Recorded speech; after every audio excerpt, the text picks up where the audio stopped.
Hi guys, it's Oscrix. Today I want to talk about my Warcry support for my Lightning Arrow Mercenary. This build really abuses Warcries and Warcry effect to have 100% uptime of Warcry buffs on you and your Mercenaries and your Spectres and Animate Guardian as well. The Warcries give you a lot of power. The first thing that happens is you give your Mercenary your weapons flat damage. This case you're using Merc combined with Rallying Cry to give your Mercenary a bunch of flat damage, which the Mercenary converts to extra elemental with Doomfletch. And then I think the next most powerful War Cry is Enduring Cry, gives you 3,000 flat life regenerated per second, 100% uptime on that. And later, when I have min-max gear and more levels, it'll be north of 4,000 life regen per second. So an insane amount of life recoup makes you very unkillable, pretty much. And then the other war cries give you movement speed, maximum resists, the flat armor. There's so much broken stuff that happens with war cries. That's combined here with Destructive Link for 100% crit on the Mercenary, and Anathema for a bunch of negative resist curses with the Admiral, so all of its elemental damage is resist against the lowest curse. And yeah, it all comes together to be a really strong character that I've really been enjoying playing. So let me take some time to talk about the more of the specifics and go over the gear and such. Okay, so let's go through the mechanics of the build. So the War Cries to begin with. Ancestral Cry. This gives you max elemental resist. After all the War Cry effect I have, this gives me +7 max all resist. And then Enduring Cry, this sets my resist to around 3,000 life per second and generates endurance charges. Intimidating Cry intimidates the enemy, so nice debuff, and it also gives you movement speed. This is my movement speed normally. This is my movement speed with Intimidating Cry active, so very good. Then Rallying Cry transfers a bunch of flat damage from Merc over to my Mercenary. And my Mercenary gets a bunch of extra damage from that flat damage from Doomfletch. 100% of that fizz damage is converted to extra damage of each element. Really strong with combination there. And then Battle Mage's Cry, this gives me a bunch of crit chance. I have Destructive Link to give my Mercenary my crit.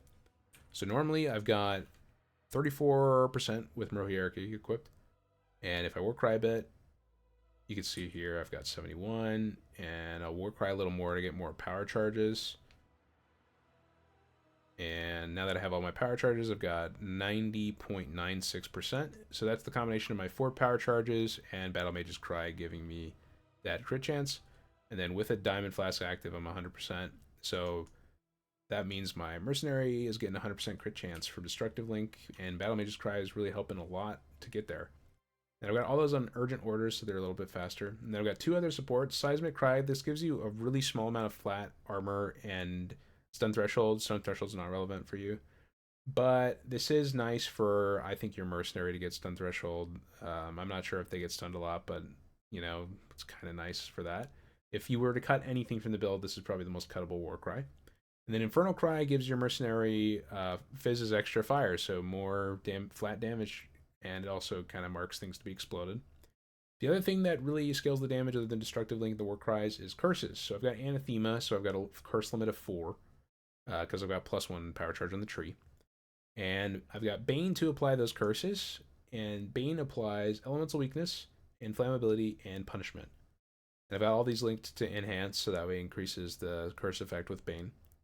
And I also have Sniper's Marking here, but that's not applied by Bane, but it does get the benefit of Enhance, so it gets more increased damage taken from the support. It gives it 6% more ink damage taken. So all these curses do a lot of DPS for your Merc. Great way to scale its damage. And you're removing, especially Fire Resist with Elemental Weakness plus Flammability.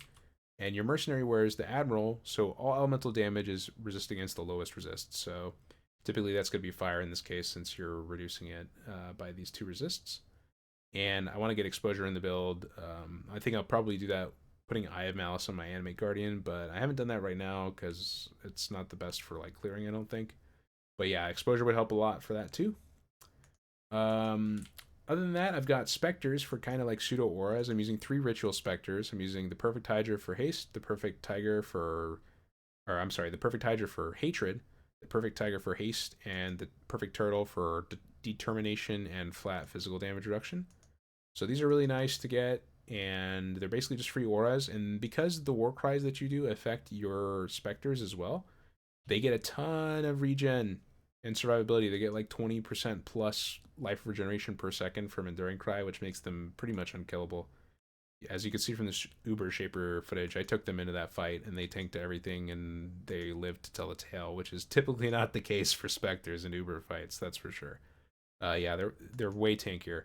And I've also got Animate Guardian. That AG currently has Kingmaker, Ephemeral, Garb of the Ephemeral, Gravebind, Legacy of Fury, and Learcast. So explosions from Gravebind, Legacy of Fury, and Scorch helps too with the negative resist.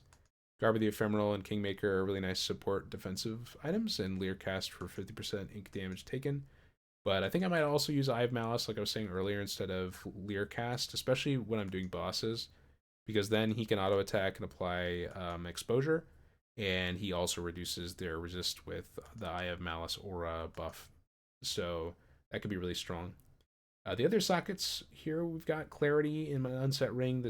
The sockets in the build are really tight, so I need clarity in here. Flat regen gives me enough to cast all my war cries and stuff. Aura wise, I've got purity of elements for ailment immune for me and all my allies. I think that's important to get for your Merc and your minions. Then we've got flesh and stone, so that makes you want to just stand on top of the boss and tank everything. It makes it easy to tank slams and stuff like that. I've got Flame Dash for mobility, Convocation to reposition the Spectres, and then I've got Destructive Link, like I said earlier, get a bunch of crit chance. This is tough to pay the mana cost, so I've got a link to Life Tap, so that way you pay for it with that. And then I've also got Seismic Cry and Infernal Cry in there too, because they didn't fit, in the other links. And then yeah, I've got those Spectres on Minion Life Support and Meat Shield, and also the Animate Guardian in there as well. And on the gear, currently I've got Suppress, and then these boots are kind of closer to what I want. I want Suppress and Life Regeneration rate on everything, but I don't have that on my helmet or gloves yet. But yeah, Life Regeneration rate will help amplify the regen from Enduring Cry a lot. And I've currently just got a belt with Life and Resists, Chaos Resist, and good old Defiance of Destiny. This is not mandatory at all for the build, but it is pretty amazing for life builds. Really keeps you alive well. And then Cloak of Flame. I really like Cloak of Flame for this build, especially because you can corrupt it and get 50% reduced damage from crits pretty easily, which helps you save a couple points in your quest to run T17 mods with crit. So really nice body armor to use. And yeah, I've got Warcry buff effect on my helmet. That's also something I didn't mention that you really want to get. Yeah, but that's basically the gear. And the flats have just got armor, phasing, and stuff like that. Ideally, you could go Progenesis. I kind of think I might go Balbala and just go like try and get permanent progen uptime. I don't know how feasible that is, but that would be pretty good. I honestly wouldn't mind trading all my flats for just permanent progen. So let's look at the skill tree a bit. The skill tree, basically, I just take a bunch of Warcry buff effect and life. You can look more into detail into what I'm doing here, but I get some suppress over here from Green Nightmare and these nodes and stuff like that. And I'm Chieftain because mostly Warcries have infinite power and Warcry buff effect. And you also get a bunch of max resist for everything, but that's not that relevant here. And your last point, you just get a little bit of strength for life from the jewels. That's what all these radius jewels are. And yeah, like I said, it's basically just you take a bunch of life and Warcry buff effect and endurance charges. So then let's take a look at the Merc a little bit closer. Doomfletch, like I said, this is the big interaction with Rallying Cry and Murloc Hierarchy to get a bunch of damage. Then you got Fledgling, Far Shot for more damage, Proj Speed and Proj damage, really nice helmet, helps pierce up close too. Maralene's Fallacy for a bunch of crit multi, and the downside of the less crit is ignored because Destructive Link sets its crit to yours, which will be 100%. And then I've got a Quiver with a bunch of flat damage, crit multi, and Frenzy Charge generation on crit strike. And then 2 Tamings, this is a bunch of percent damage. The targets often have Chill, Shock, Ignite, and Scorch, and then sometimes they're frozen too. So a lot of percent damage from these. And it gives it to resist too, for what that's worth. And then the Admiral, so all its elemental damage is resist against the lowest resist, which is typically fire, reduced by 2 curses here. And then Bubonic Trail with 2 Abyss Jewels. I've got 2 Socket Abyss Jewels, but most of the jewels in my gear look like this. A bunch of flat damage, and then attack speed if you've dealt a crit recently. And then I've also got some that are like flat damage, attack speed if you crit recently, and crit multi. So stuff like that. And I've got Darkness Enthroned with jewels like that as well. You can see here, same kind of jewels. And then I've got Gloves with an Abyssal Socket, which has basically the same kind of jewel. And it's also got attack speed and flat damage and elemental damage if it's crit, if the Merc's crit recently. Rage generation on attack hit, really, really good. And projectiles pierce one target is really nice. So that way, if it's not close up with fledgling, it can still pierce once. And then I've got lightning arrow on it for abilities with return. This is the most important thing. And then I think the second most important thing is greater multiple projectiles. I also played one earlier with lightning or with arrow nova, and that worked fine too. So any source of multiple projectiles really. And then I've got more damage from attacks, elemental damage with attacks. I can't speak today. This goes up to 30%, so that's pretty good. 20% is not that bad. And then greater lucky lightning. This does nothing because basically every single crit attack it does is a crit.